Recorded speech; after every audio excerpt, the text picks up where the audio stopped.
On today's episode of Build Arizona, I'll be speaking with Jacob Trayer from Element Mist, and I'm going to ask him the big, wide-open question, how does he see the trades working 5 to 10 years from now? And then we'll both take a crack at the philosophical question, how much is enough? Thanks for joining us today on Build Arizona. Or then we can just plug ourselves into whatever it is that we're doing. Yeah. Thanks for being here. Thanks for having me. Yeah. I begged you to be on the podcast, so thanks. You texted Thanks me. for answering my call. I said, please, John. I know. Let me be on the pod. I know. And it actually made me feel really special because you were like, hey, let's do an episode. And I was like, someone wants to be on it without me asking. Well, I just wanted to set the record straight. You know, Joel said a lot of things about Element Mist, and I figured it was time to come on. No, I'm kidding. Time to fix what Joel messed up. No, he did a great job. No, I told you that. I was like, I don't know what else to say. You kind of said it all. We'll come do another one. Yeah, we'll find something else to talk about. Yeah. Yeah. Actually, I did have something I was reading this morning, and it's funny. I was reading this morning, and I came across this passage in the book I was reading, and I was like, oh, this would be a good thing to bring up with Jake and talk about. Okay. And then I went downstairs, and I was helping. I was making some coffee, and my parents were like. They were like, hey, we have this question with our taxes. Do you think AI could help us? Mm-hmm. And I was like, yeah, absolutely. Like, well, here, let's download Claude. Let's put it onto your computer. Thinking this would be like, oh, we'll solve their problems. No. I opened up about 100 more problems. Yeah. Pandora's box. Well, this, and then how does it? And I just was like, Yeah. I realized I don't have Who's Claude? Who's this guy Claude? Yeah, who's this guy Claude? Yeah, and then my parents went off back and forth on this, like, I guess there's a Claude from their generation that was like it triggered some ADHD, like joke back and forth between the two of them, and they were like... Well, they had Clippy. Remember Clippy? From like Windows? Even before that, like I'm talking like They're proto Clippy. Okay. We're talking like prehistoric, like something on the talk show, like Johnny Carson talk show or something. Which they're gonna watch this episode. I love you guys. Yeah, we love you.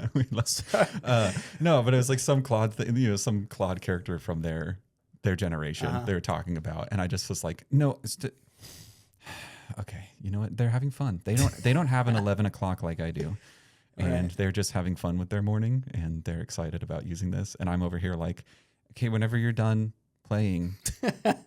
I would like to get this. Are you guys done? Are we ready to move on? And then I'm like, man, when did I become such a fun killer? Yeah. When you started a business. Yeah, when I started a business. That's right. When they retired and you started a business. Yeah. Oh well. So I had this thought of like, here's what we could talk about, and then I'm like, in the car on the way to work, just thinking about that, and I was like, I don't even remember what it is that I read this morning.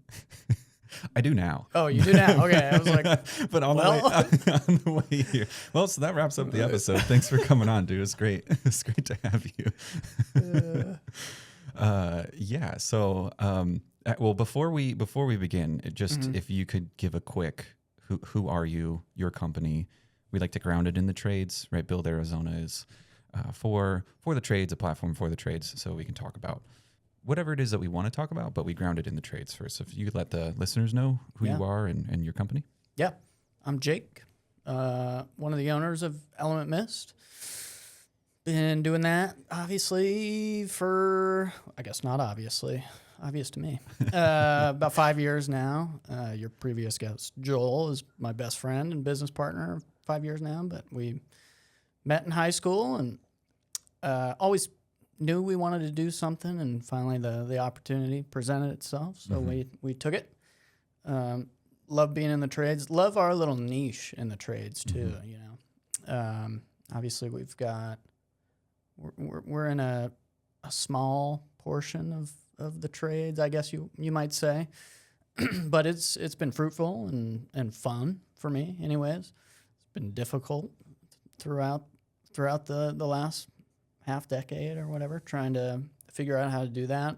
Previously, I was in commercial property management, and I was, in all honesty, like, kind of a glorified handyman Okay. for, Okay. it's a small company. So I ended up doing a lot of stuff, but that was my first introduction into being involved with build outs of new buildings and infrastructure and working with contractors and procuring bids and getting my hands dirty and that sort of thing. I mean, I've always been handy and like to tinker with stuff. And that's how actually Joel and I became friends. He came over one day. We were like, I don't think it was contentious, but we were in the drum line together and we were like, who's this guy? Joel was the better drummer. He's center snare, and I didn't really care as much. I was just like, I'm happy to be here. So Joel was probably like, this guy, man, why is he even on the drum? And then he came over and I had an engine block, up on a lift in my garage, and he was like, all right, we're boys, You want to do karate in the basement? Yeah, exactly. Yeah. Did we just become best friends? So that's my story, I guess. There's a lot more to it, but as far as the contracting stuff, that's kind of the quick and dirty. Okay. Yeah. Okay, cool. Yeah. So thank you. So what I was reading this morning, and what, you and I've had some conversations. Oh, I just realized you have I think we're the same tattoo. Look at that. Did we just become best friends? Did we just become best friends? I just realized that you have the golden ratio. Golden ratio. The golden ratio. Mm-hmm. So what I was reading this morning. Geometry enjoyers. Nerds. Yeah. Sorry. No, you're good. You're good. No, it's just actually, that's just kind of funny. Actually, sure. When did you get that? And why did you get that? That actually during my last job. So what we worked for a company called Pallet Collective, and we opened big buildings that were populated with a bunch of mostly like health and beauty related small businesses. So we'd have a big, 10,000 square foot building with 60 rooms in it. We'd sublet those out. And we were trying to expand our customer base and opened up suites to, kind of our base was hairstylists and estheticians, that sort of thing. And then eventually we opened it up to tattoo artists and wellness shops, CBD people, that sort of thing. And it was a Friday the 13th, and one of our tattoo artists was in there, and I was like, hey, man, you want to throw a couple on me? And I was like, I don't know. They've probably been on my arm 7-8 years, something like that. Okay. It's been a while, but so it's just a spur of the it moment. was kind of spur of the moment. Yeah. I don't regret it. I still like geometry. Yeah.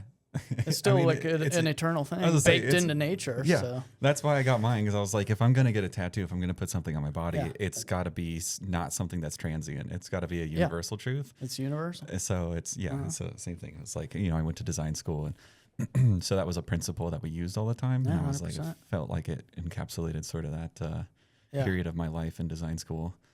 Because, like I said, we used it a lot. It's like, here, use it. I mean, it's the rule of thirds is like the baked down version of it, but it's very, very similar to that. So that's pretty neat. Yeah, it's kind of fun. It's a little redundant because like baked into the proportions of our body already, Yeah. And I was like, let's do it more. You're like, sure. It more looks cool. It makes me unique. Yeah. Yeah. As we both have it. Mm-hmm. Yeah. Yeah. Oh, well. It's Anyways, cool. I think that's cool tattoo, dude. Yeah.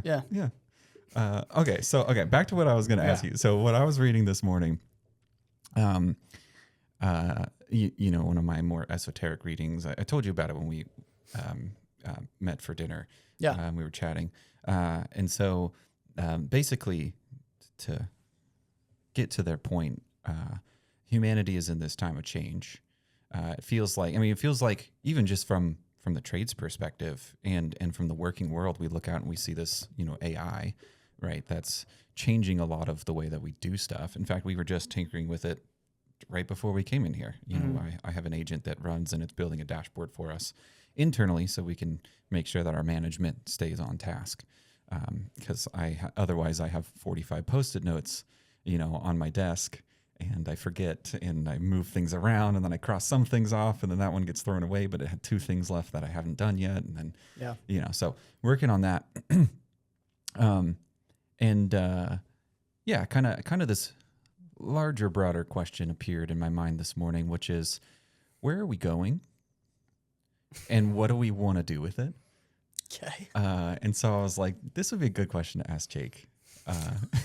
Just give him a runway of 30 minutes and just let him talk about where do we see let's look at it through a trade lens. Okay. So business, what would you like to see different 5 or 10 years from now in the way that we work? Wow. What the heck, man? Yeah, I know. Hit me with that. It's like 11:30 Right in off the the morning. top. This is water. I should have had a coffee or something. We can hit pause real quick and go to the convenience store and get a beer if you want. No, let's do it. Let's roll with it. I mean, yeah, we're definitely in like a cultural liminal space. It feels like liminal period. So the question is, where do I want to see entrepreneurship as it relates to the trades in 5 to 10 years in terms of or the workflow? The way that we. Now you're putting the question back to me. Kickball it back. Well, okay, so right, we talked a lot about with Joel. We talked a lot about Element Mist, how Element Mist works in the services that you provide. Yeah. The last episode that we had Ronnie Michael from Lush, Great Western Pest Control, and Greenkeeper, and we talked about how he's been doing this for 25 years, and he has these groups of guys around him, and he's sort of bred this culture at his in his companies, and they do good a good job to pay their guys well. Everyone wants to be there. Right. We know in the trades, if you have someone who's good and they're not being compensated well, they'll go somewhere else or start their own company or, so there was a culture of respect bred at his companies. And, they look up to him as a leader. And he does his best. When he was early on, his focus was money. And then as he's grown through the stages, his focus is taking care of his team. Because those things get situated along the way, and then your priorities change of what it is that you want to do. And that's kind of where our conversation ended. But it kept my mind going a little bit into, where do we want to go 5 to 10 years from now? And I think that's very forefront of my mind because AI is such a disruptive technology that's going on in my field, which is more in the white collar version of my field where there's, like middle management jobs being erased. Your coder, project manager, and designer is being wrapped into one person instead of 3 because AI can do a lot of that lifting. And the requests that I've had in my business are from people that are asking me to figure out how to install AI in their business. Yeah. So that I can take away some of the redundant tasks, speed up workflows, remove like clerical work. And so I see me personally, and I don't want to lead too much here, but I'll kind of answer yours in a roundabout way of what aspect of this. I like the idea that eventually AI will be very deflationary. And what I mean by that is the tools will become so accessible over time after we learn how to wrangle them and harness them and apply them correctly and safely and securely inside of our businesses, that it's going to free up so much time for us to do other things. And so one thing that I told Ronnie on the last episode was not only when you're successful in your business do you have a lot of wealth that comes with that, but there's another form of currency that's a little bit harder to quantify, and that's the output of a team of guys and gals that are rallied around a central idea or a central person that sort of houses that idea. And then you have this labor capital that is combined. It's the combination of all these people on this team. And it's a valuable asset in the community. Because you as a leader can say, hey, let's go fix this. And then you have a bunch of guys rallied around you that go, yeah, let's go fix it. You know what I mean? And so a lot more gets done because you have these groups of people who are agreeing to go do something, fix something, build something. And so we were starting to get into this idea of this like labor capital. And so, after the episode was over, I was like, okay, beyond business, how do we see ourselves working? This is sort of like a dreaming question. Yeah.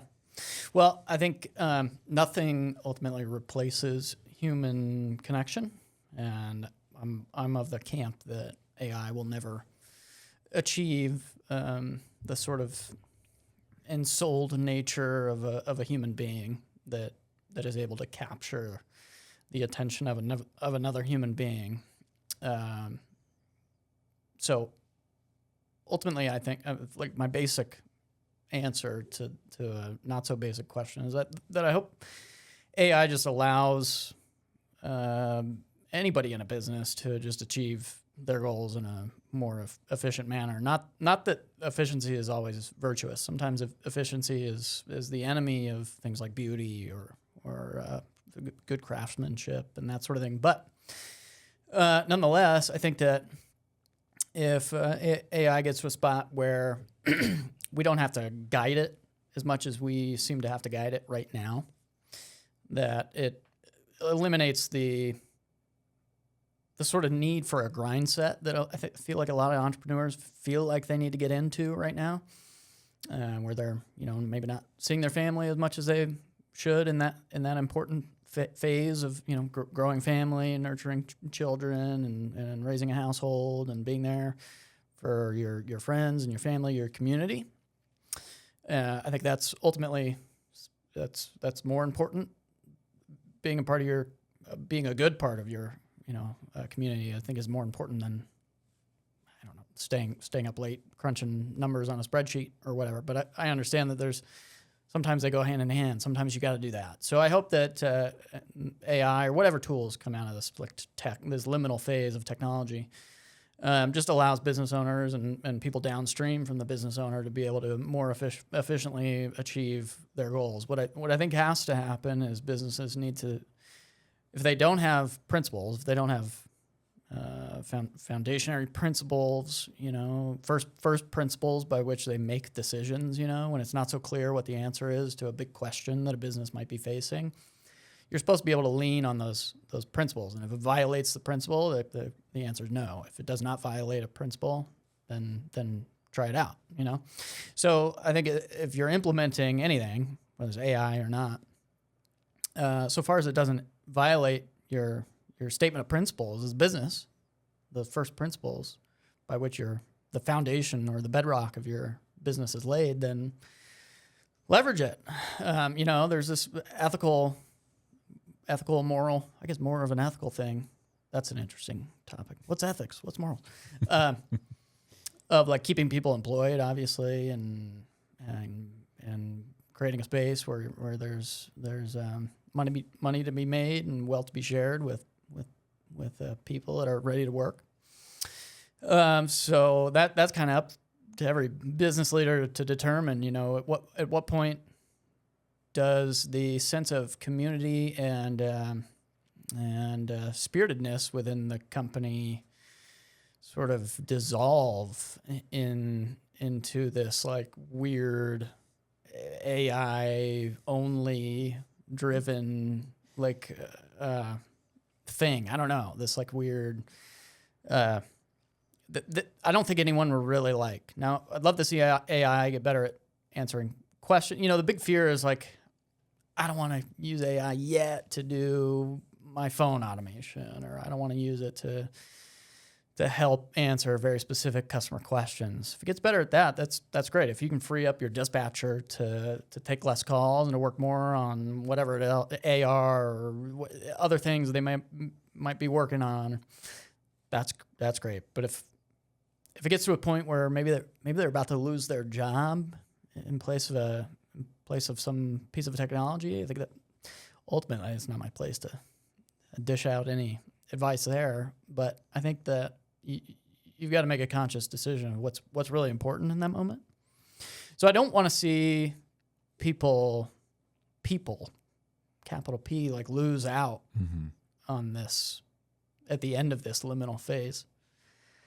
I think a lot of tradesmen are still in a safe position, but it's certainly the office side where a lot of this stuff is being implemented and things are being streamlined, and it's hugely beneficial to a lot of business owners. But I think it's important to think about how that affects everything outside of your P&L statement. Mm-hmm. You know,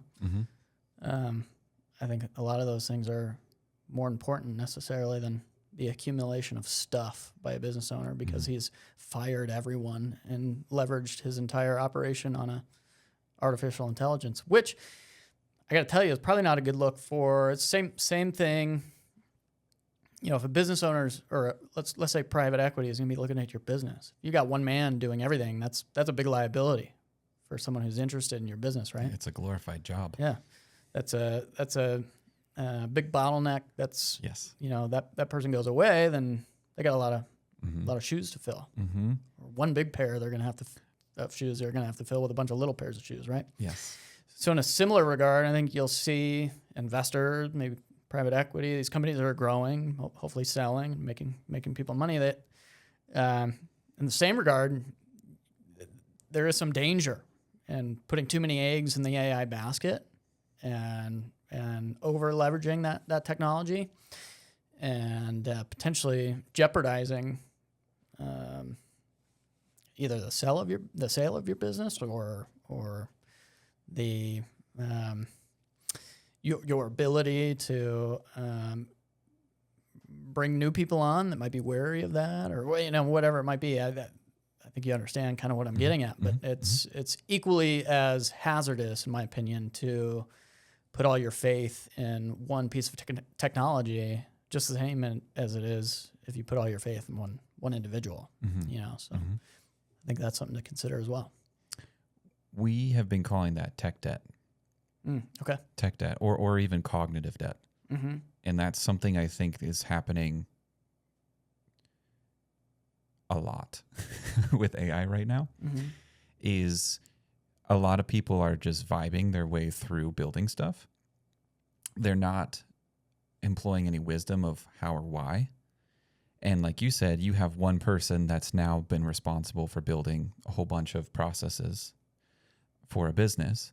And so then you can cut out some other people in the way, air quotes, in the way, right? And then, what happens if something happens to that person? Or what happens if the AI fails? Right. And it doesn't work? Mm-hmm. You now have the accumulate, like it's basically would be like an avalanche at that point. Yeah, 100%. Because it's now too integrated into your business. Exactly. It's too integrated into your business. If it fails a task and you have no idea how it built itself into that corner, because you just hit go and then you go do whatever, do your laundry, whatever, and it starts building stuff for you and it works itself into a corner and then it breaks. You have no idea how you got there in the first place. And then you have this expectation that this is supposed to work, right? Like if we're using my business as an example and I sell it to someone, right here, let's run this automation for your business and let's do this. And it breaks, well, they're coming to me. Right. And if I have no idea how it's built, then I'm in hot water. Yeah, you know what I mean? Yeah, exactly. if everything is a distributary from the AI, that's bad news. That's probably a bad sign. Yeah. For sure. It's an avalanche scenario. Yeah. Yeah. So when you were talking, I was able to see, because yes, I do think there absolutely will be people who are like, how do I replace everyone in my business with AI? Yeah. So that I can produce the most, margins my business has ever seen, and then I can reap the rewards, right? I think that will happen for a short time. And I think companies will actually see a decent amount of success with it, and they'll see their bottom line actually, appear better on the profit and loss sheet. And then the top will take home more. I actually saw someone put it very succinctly online. I wish, maybe after this, I'll see if I can find that person and tag them in this. But they said AI has given wealthy people access to skills of the non-wealthy. Yeah. And so now they just don't need the non-wealthy anymore. They can just use this access to their skills and their skill sets to do the work for them. And so I think that in tandem with like the out of control debt that we have, I think those things will come to a head at some point. And so, yeah, maybe I'm dreaming a little too far ahead here. It's probably best to look down at the next 3 steps instead of the mountaintop. It's fun to dream. Man. Yeah, it's fun to dream, but yeah, what I would like to see on the other side of it is a world where we have more time to do things with our hands. And it almost feels, like we at large, royal we at large, often think of a utopian type of world as a place where we're all enjoying ourselves and our time here and making art and singing and dancing and playing music and having fun. And I've grown up wondering, well, we have all this infrastructure around us. What are we working so hard for? You know what I mean? Mm-hmm. Like, am I working really hard so I can generate wealth? This is a fun question. I want to ask my Yelp guy every time I'm on a call with him, which is like, who are you really helping here? Are you really helping my guys, or are you helping your owner get his 3rd yacht? Yeah. You know what I mean?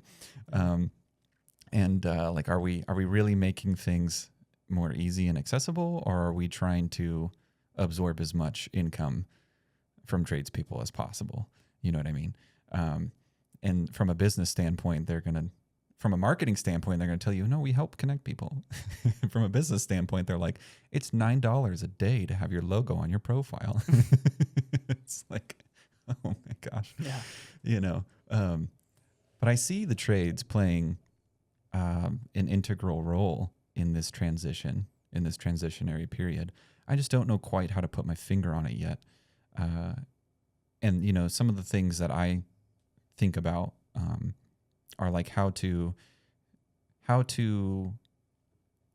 eventually make myself obsolete in a trade business. I don't know if I'll be doing my job forever. You know what I mean? So how do I build the systems and processes into businesses around me, trades and services, to where it does alleviate time. Now, whether or not it's going to remove someone's job, that's going to be a challenging discussion, right? A challenging moral discussion. Because established businesses that have lots of people, they'll have to let them go, right? And those people will have to find stuff for themselves. Businesses that are just now starting, that never hired someone to begin with, they're not going to have the same moral conundrum, because they'll just go, well, I wasn't paying for someone to begin with, so I'll just go ahead and implement AI because I'm not hurting anyone. So it is going to be this moral sort of conundrum that we're faced with while we're onboarding a lot of this technology. Because its ability to think for us is really, really unique. It's very powerful. Like I was, again, mentioning beforehand, we were building this dashboard internally, and something, a coding language that I don't understand. I actually like the D&D metaphor for it, which is in D&D, wizards get their ability to cast magic by spending years and years studying books. Right, so they're in the libraries, they're reading, they're learning how to command the language. Right. In D&D, sorcerers just get to cast magic. They're the cool guy magic caster. Yeah. Where they don't really know how they got the magic. It's just innate in their ability. And that's how I felt like this weekend, because I would just plain English tell this thing, this is what I want to see, and then 5 minutes later it appeared on the screen. Well, I think that's a great thing about it, right? Because otherwise you might have stayed up all night, you lost sleep, reduce your quality of life. The next day would have been probably pretty bad because you didn't get sleep. So in that regard, I think AI is great. If it gives you more of your life back, perfect. Yeah, that's great. And I want to figure out how to install that into people's businesses. You know what I mean? Sure. Yeah. But where do we go after that? Because I can already see that part happening. Right? Where do we go after that? How do we combine our forces to make this world a better place? Yeah. It's a hard question. It's a dreaming question. Sure. Well, yeah, man. Why'd you start us off with this? I could ask you your favorite color. Now, pass. Pat, I don't want that out on the internet. No, I think that I guess despite what I'm the most underqualified person to ever sit behind a microphone and talk about this sort of thing, by the way. That's why I asked you. Dude, I'm not the guy, but whatever, we're going to do it anyways. I just don't think that AI is really ever going to be, kind of like I said in my first answer, it's really ever going to be a replacement for a human person in a lot of ways. But I think that if it can give you some of your life back, that should be, in my mind, kind of the goal with it. If it takes your life away, if it takes your means of putting food on the table and a roof over your head, that's not a good thing. And that's right. It's time to reevaluate kind of what we're doing at that point in time. But in the same regard, I'm not totally confident. And so we, as a culture, and this is true ever since, I'd say quote unquote, the Enlightenment, when we became a very materialistic, positivistic. It's only true if you can put it in a test tube and develop a law out of it. Sort of mindset. We've slowly done away with anything that resembles like leisure for most people, and especially, and see this in the last 10 years that I've been in business or whatever, in different businesses, that like grind set attitude is a big proponent of, like, it seems almost anti-life, and it's all pointed towards some distant future thing that may or may not come to fruition. If you don't get into a horrible car accident on the way home, my point is you're living your life right now, and actually right now is the only thing that exists. So this is the most important moment. And I know that sounds kind of frou-frou, especially on like a contractor podcast here, Build Arizona. But I hope it's where the rubber meets the road, right? Is now. It's in the small interactions. It's how you treat your server. It's how you react when someone cuts you off on the freeway. It's how you interact with your neighbor when he's pulling his trash can in. You're doing it at the same time. That's where the rubber meets the road. And in those seemingly mundane moments that seem like innocuous and totally meaningless, that's actually where everything is. That's maybe seems antithetical to like the lock yourself in an office and sacrifice 20 years of the first 20 years of your children's life to build some giant cash cow that you're not going to take with you when you pass. Your kids might get it, or they might not, or whatever, or you might not, something might not work out, right? It's just a big thing to sort of hinge your whole entire sort of mindset on. So my point of bringing this up is culturally, we've sort of driven ourselves back into this primal state of reactionary thinking, where everything we do, we have to fill every void of time. So, and for primitive man, it was hunting, it was animal husbandry, it was agriculture, it was at a certain point, digging out canals and figuring out some sort of hierarchical leadership structure within the community, and yada yada yada. But it was constant work. Men were out doing the hunting and gathering and doing all that stuff, and it was all reptilian brain. Your lowest reptilian brain, full engagement, full reactionary. It's survival, right? And we've worked despite, like you said, despite all of the enormous amounts of wealth that we've seemed to have generated for the world as a world, and all the structures that are around, and all the abundance of food and this and that, we still don't know how to do nothing. We still carry on with this like hyper industrious mindset, which I'm not sure is healthy. I'm not certain that that's actually good, capital G good. I would agree. And for which reason, I'm not totally certain that people will know what to do with leisure. You know, if AI gives us leisure back, I'm worried about the amount of like crap that we're fed every day, from every single screen and billboard and everything we look at. And I think we're at a really, so this liminal period that we're in is extremely important. Easy to say that, whatever. I'm not like some philosopher here, but I would disagree. But I think as AI starts to give you time back, it's important. It's really, there's the whole point of this like weird diatribe that I went on is that you really need to reevaluate like how that time is spent. Yeah. So if you're given the gift of time back, filling that void back up is something you're gonna have to be really conscious, really aware, and really like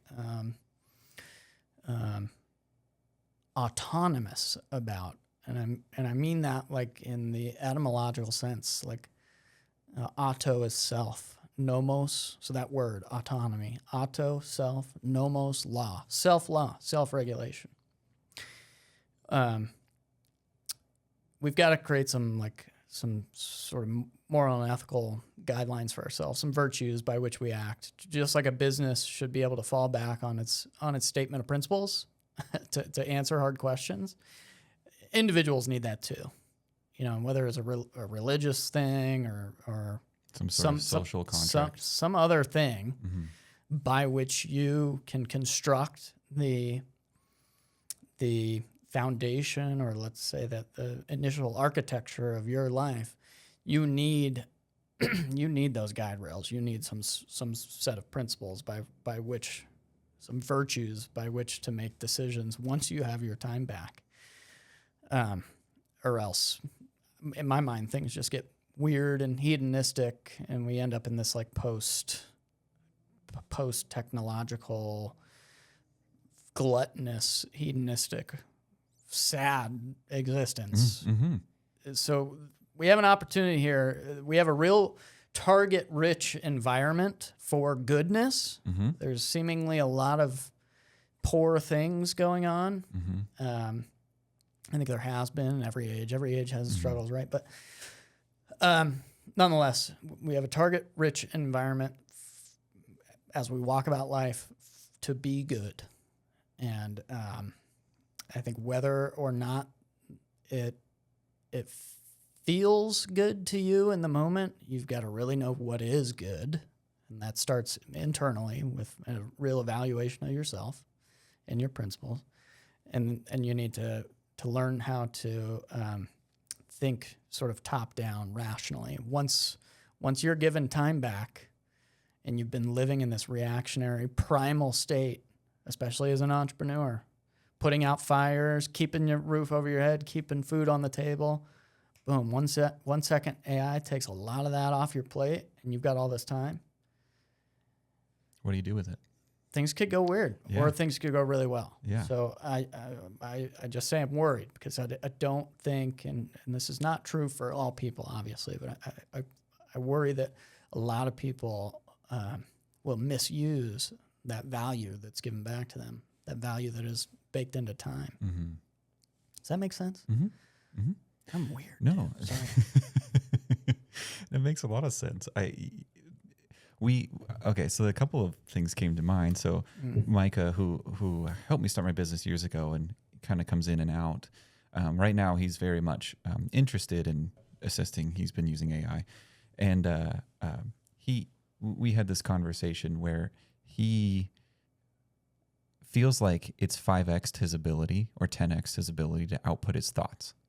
And so he's used it he has a company called... Such a grind set way to put that. I know. Well, I'm 10xing my brain right now. This is what came out from it. Was like, he's like, I feel like I have 10x the ability to output. But the human condition behind it is I've 10x'd my problems that I want to solve. Yeah.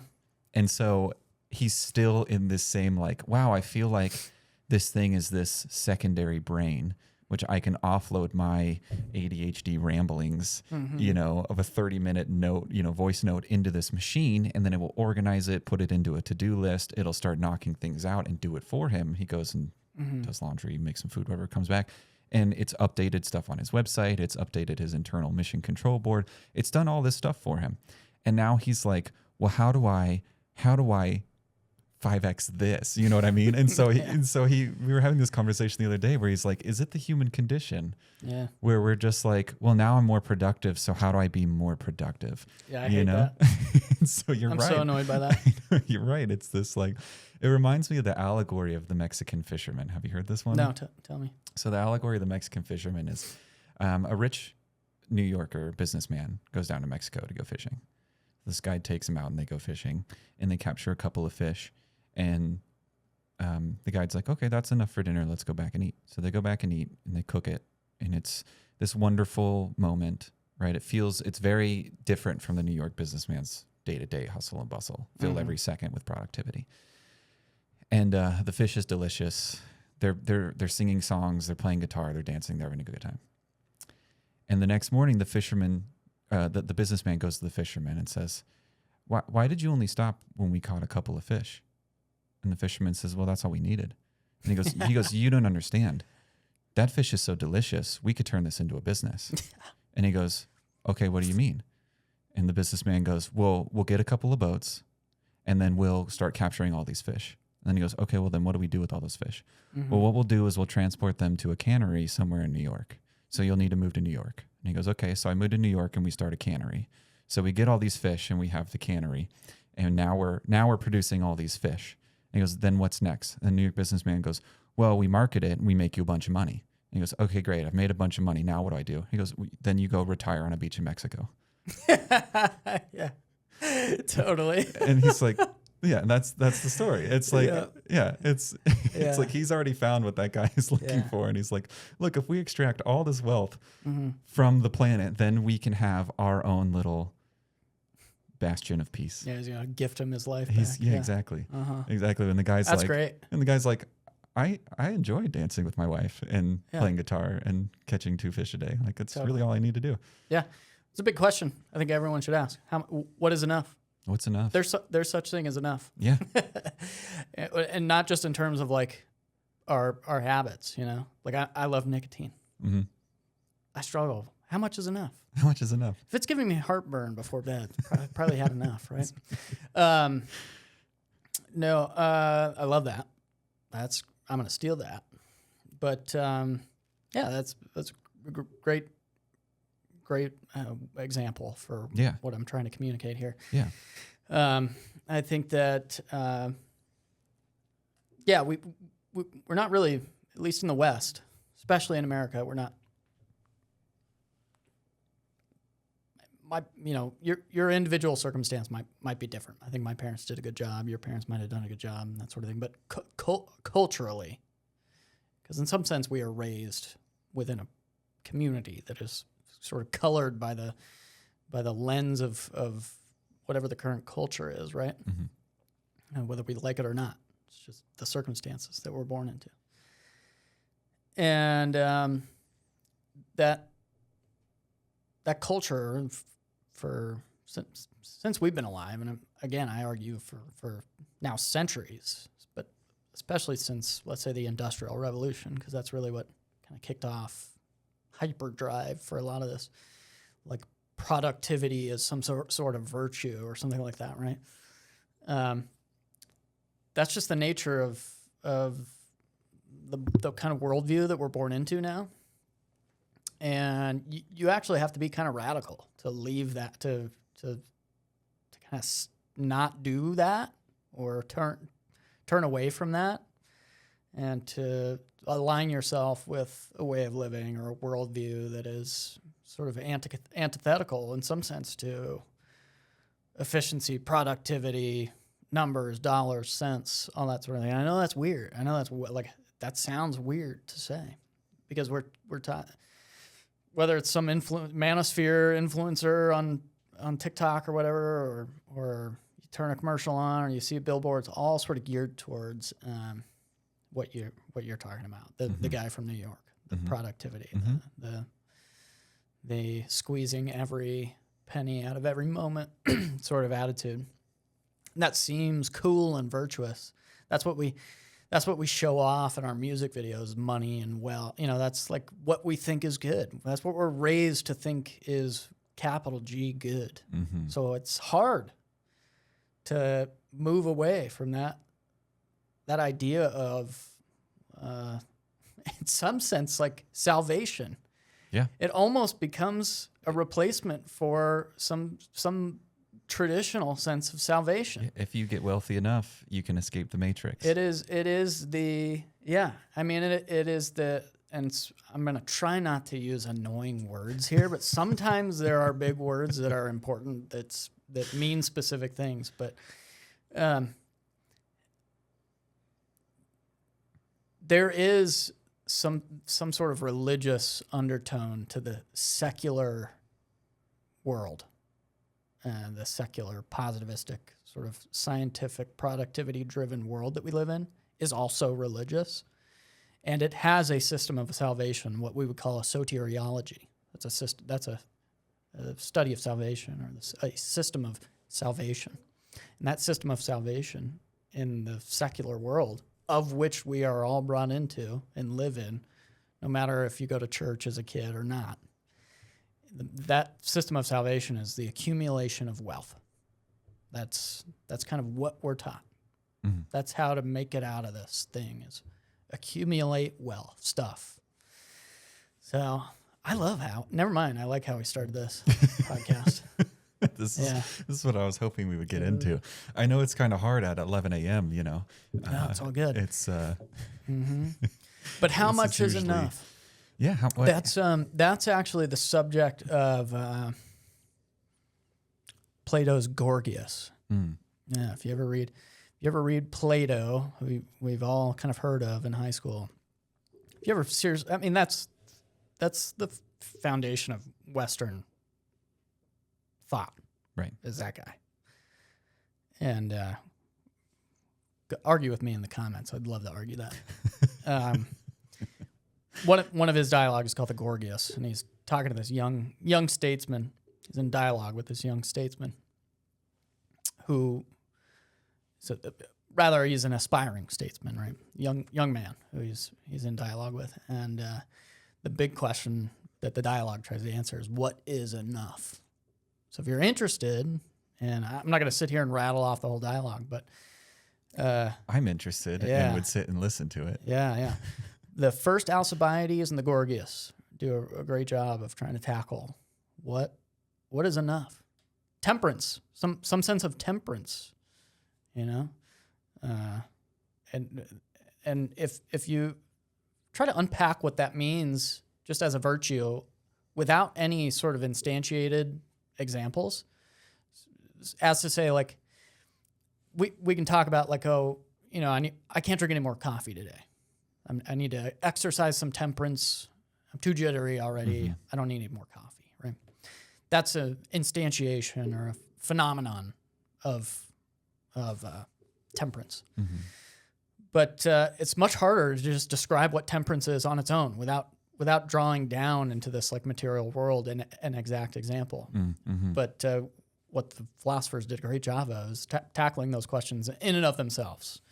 And that's what we have a hard time now with, is trying to wrestle with ideas like temperance or fortitude or justice, prudence, all those, faith, hope, and charity, like standard issue virtues. We have a hard time with now because, again, in the scientific world that we're raised in, we need concrete examples. So we're raised to seek and put faith in concrete test tube MX plus B answers, It's the more abstract things that we have a hard time with.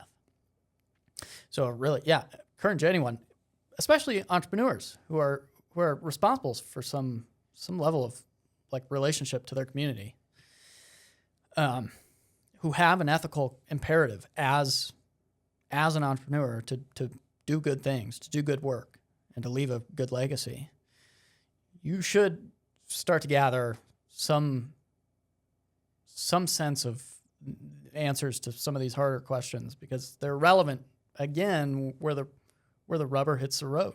They're not relevant tomorrow. They're relevant right now. Yeah, 100%. Yeah. How do you cultivate these things in your life? Good question. Sorry, I keep drinking water. You're not allowed.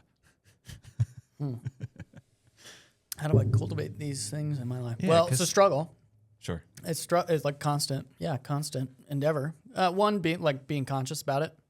So I think first thing anyone who's like, okay, I need to clean up my act or something like that, or let's take a young man who's ready to a boy who's ready to be a man. Ready to be yeah. Yeah. There's a couple ways to do that. Maybe you've got a good dad, put a wrench in your hand, and he took you out on the job site and put some faith in you and some trust in you and raised you to sort of follow in his footsteps and be a good, virtuous, honest business owner or employee, whatever.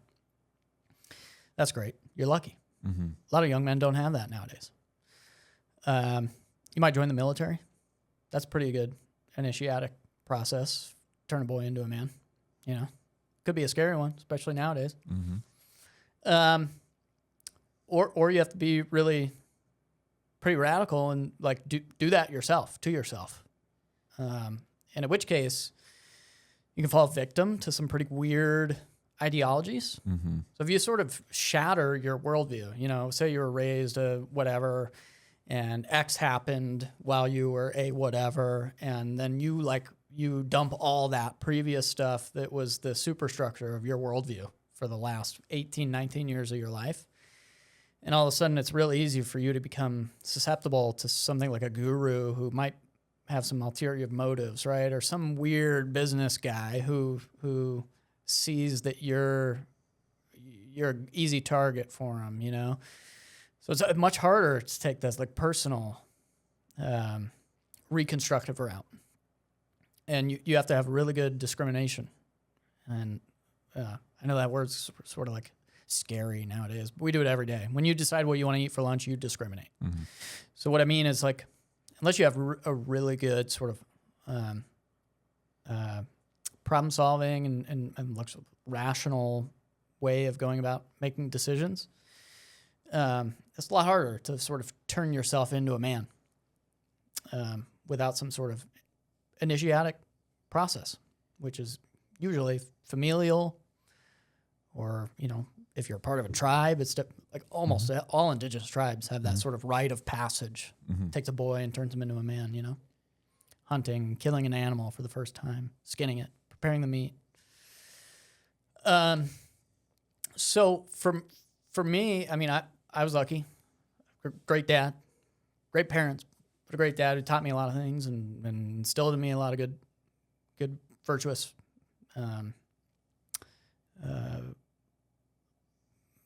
attitudes and ways about solving problems and that sort of thing. And so I'm lucky in that sense. But I wasn't raised particularly religious. Like I didn't have a real solid religious foundation. Not that you necessarily need one. That's a different conversation. But if you don't have that, you're really kind of left without a worldview, because without some sort of structure that something like a religion can provide, the world without that doesn't really give you one. Social media certainly doesn't give you one. Facebook, Meta, right. Twitter, like all those things. Well, it gives you consume and make money. Sure, yeah, but it tells you how to yeah. think, but it doesn't tell you why to think it. Yes. Right? So you end up like, oh, I believe all this stuff. And then why? What? I don't know. It's just kind of there. Yeah. Yeah. So for me, I'm going to get back to your question. I'm so sorry. I went off on a huge tangent. But for me, it's like constant realignment of actions and thoughts and words, all the things that seem mundane but are important, right? So I got lucky. I was raised right. I have great friends. I've got a great community around me. Best gal in my life that I could ever ask for. So supportive unit, but generally it's a matter of continuous learning. So I never carry the attitude that I got everything figured out. There's a dialectic that happens throughout your whole life where you learn new information, and you should integrate whatever aspect of that information that is important to being a better man than you were the day before, you know? So continued education. And I don't mean that like, this isn't a call to authority. Like, don't go to school if you don't want to go to school. But so I don't mean like some level of formal education unless that's what you want to do. But educate yourself. Continue to educate yourself. Learn about stuff. Learn about things that maybe draw you out of your comfort zone. Surround yourself with people that aren't just like you, you know? I have a thing where I'm not, I like Joel doing all this sort of thing. Like, he's the best face for the company because he's great at it, and he's handsome, and he's tall, blonde hair, blue eyes, perfect. And he got a deeper voice, he's cooler, but doesn't wear glasses. Perfect head of hair. I can go on. So one thing for me is like doing this sort of thing, getting myself out of my comfort zone and putting on the shirt and going to a mixer for the company or doing the podcast, doing that. That's character development for me. That's just important for me to do, to be able to step out of the sort of tightly circumscribed circle that I live in and expand that and bring the virtues that I try to inculcate into my life into new territories of existence, So hopefully I started to at least answer your question, like how did I make a practice of that? But I think really it's just about being aware of yourself, self-awareness. And after you're aware of yourself, you've got some idea of your strengths and your weaknesses, which I think is really important. Like knowing who you are on some level is very important. Then you have a baseline, like how to go about implementing things in your life. Mm-hmm. You know kind of who you are, then that's a huge thing. Who am I or whatever? Yeah, that's a massive question. But do some work to figure out who you are. Be honest with yourself and listen to your peers when they're honest with you. A lot of medicine is bitter. Doesn't feel good, but it's good for you, And then, take that, integrate it into your consciousness. You need to think, speak, and act in ways that are aligned with your values, which hopefully are good. And if they're not, you need to probably be a little more proactive about being a more decent member of the entrepreneurial community, of the contractor community, of the of your community, your church, your family unit rather, whatever it is. But it's measured in those little moments. It's measured in how you treated your server last night. Mm-hmm. It's measured in what kind of hand gesture you gave to the guy that you thought cut you off on the freeway. Mm-hmm. It's measured in your last conversation with your parents. That's where I think your progress is really measured out. Is in seemingly innocuous, mundane moments. Mm-hmm. If you're freaking out and cursing and your blood pressure and cortisol are through the roof because someone zipper merged in front of you, probably got a little work to do. Yeah. That's I said it, I think, on the first or second episode, where it's like the man who lives in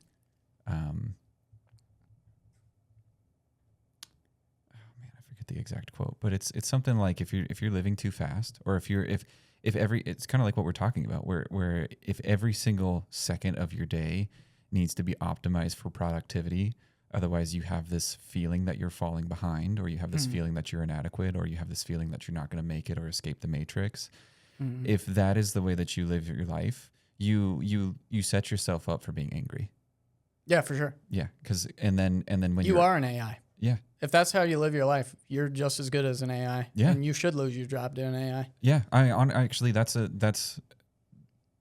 you make a good point, because if you are living in that way, you're living in, I would say, like a thought dominated manner, to where you're just, how do I, it's like the book that I'm reading right now is The Science of Scaling. Same author is 2X is harder than 10X. And it's this idea that, like, if you're trying to 2X your time, what you're doing is you're optimizing every second. And when you get stuck trying to optimize every second, you become agitated. You become frustrated. You forget that the person that just cut you off might be on the way to the hospital. You have no idea what's going on with that person in front of you. And yet your reality is more important than theirs. And so it justifies you flipping the bird, and being really upset at that person. And you have no idea what's going on. And yeah, I think this is kind of something that I dream of and I'm hopeful for as we move forward, is that we do cultivate that presence, and we do cultivate a place where we slow down. Because I think when you slow down and you're more present in your awareness, it's much easier to be kind. It's much easier to be all the fruits of the Spirit: love, joy, peace, patience, kindness, goodness, gentleness, faithfulness, right? And just like you were saying with autonomy, right? Self-control. Right. So that's one of the fruits of the Spirit, right? Is self-control. And actually that's the last one that's mentioned, right? If we go by the Bible, it's love is the first one. That's the first one and the most important one that's cultivated as a fruit of the Spirit. And the one that is seen here in the scientific, materialistic, reductionist world that we live in, right? Self-control is the ultimate virtue of man. Love is, but in the sense of, like, have you mastered Maslow's hierarchy of needs? And self-actualization and self-control is the top of that pyramid, where you have answered what is enough. Yeah. It's up to each man or each person sort of answer for himself or herself. How that takes shape in an individual life is unique to each person, but I think there is such thing. As enough. Oh, certainly. Certainly. And we can, if we wanted to get into, like, what that looks like, the libertines hate this conversation. The dudes on their yachts hate this conversation. They're boiling. Ears are steaming right now, dude. They've turned this conversation off already.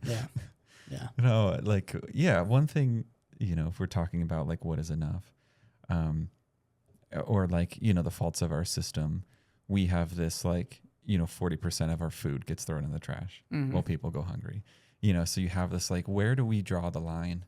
Where do we stand up and say enough is enough? Where are we, like, not necessarily this triumphant stand up with pitchforks and say enough is enough, but where do we come together consciously and go, why are we throwing away 40% of our food when there's hungry people on the street? Why do we have empty buildings? Because the property owner can't find someone to rent it, so they'd rather have someone sleep on the porch out front than inside of it. You know what I mean?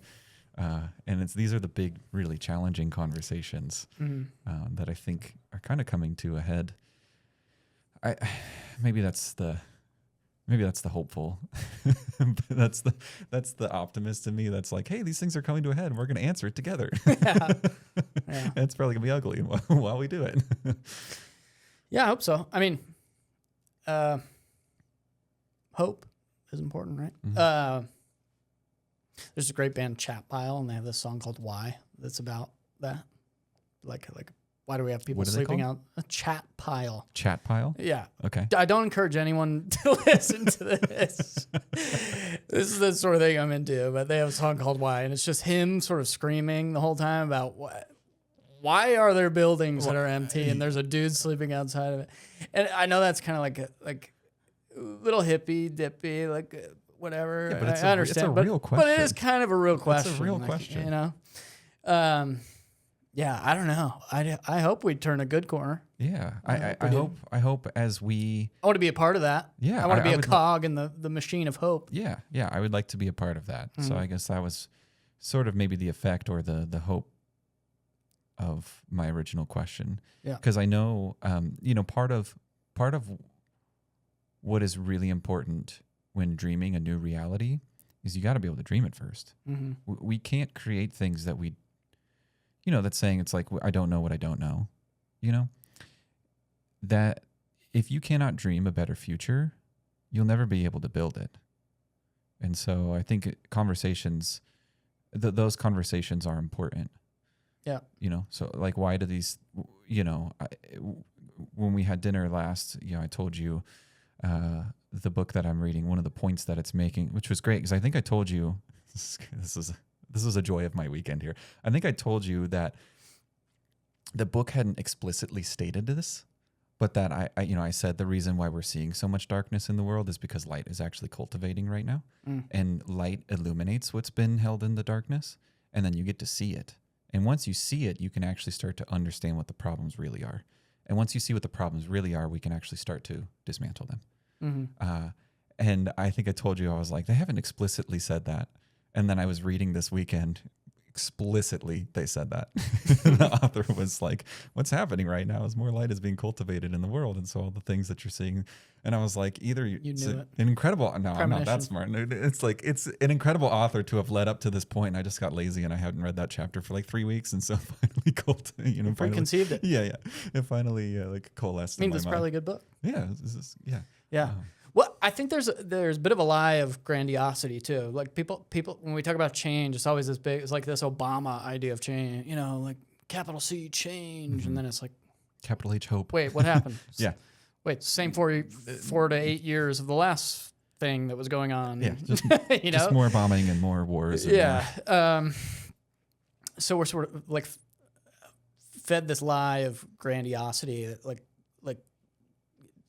change or being good or something like that has to be big and like hugely inspiring to a lot of people. So I think it's like it's all grassroots. It's like it starts with like your neighbors and your family. Like the most important work you can be doing, if you think you could be a better person, which I bet you can, start with like the easiest, lowest hanging fruit, which is just like everything immediately around you as you're walking about life. There is not, it's the grandiose people oftentimes that do some scary stuff. It's people that think they're doing something good. And then, we see like something really terrible happen on the news because they're trying to really affect some massive change, and then then the media cycle's done with it in about a week, and no one cares. Something horrible happened, and no one cares anymore. Yep. Or it got corrupt from the inside because power corrupts. Mm-hmm. That reminds me of this Jack Kornfield quote. Jack Kornfield's a Buddhist teacher, and I read his works. Sounds like a Buddhist. Yeah. Jack Kornfield. Jack does Kornfield, the Buddhist. It does not sound Buddhist at all. The 2nd all. century Buddhist. Jack Kornfield. Sorry. He's alive right now. He's a wonderfully soft-spoken and very, very wise gentleman. Mm-hmm. And I enjoy listening to his work. One of his quotes, though, because he'll have people come to him sort of with this bodhisattva attitude of like, how do we end suffering for all people? Mm-hmm. Right. And it's this, like you said, it's a wonderful attitude. And it's often, especially from a Western lens, because he's Western, man. And so it's typically these questions are proctored to him from a Western lens of like, well, okay, so let me grab a camera and let me go film all the injustices in the world, and let me get in front of the microphone and let me like help enact these great changes and big things, and we have these sort of grandiose ideas of how to enact change. And his response is like, oh yeah, the best thing you can do is tend to the parts of the garden you can touch. 100%. Just take care of your family. That's it. If you put it on your own shoulders to save the world, you can. Mm-mm. It's actually, in fact, it's really hard to just sit in peace in your own life. The one thing you do have control over, your own self and your own emotions, it's actually really hard to sit in peace in just that.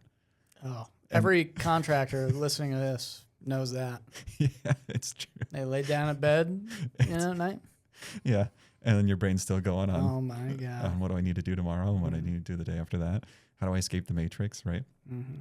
That thought process that kicks in my mind almost every night too. And so how do you cultivate peace in just that mind? Start with that one mind.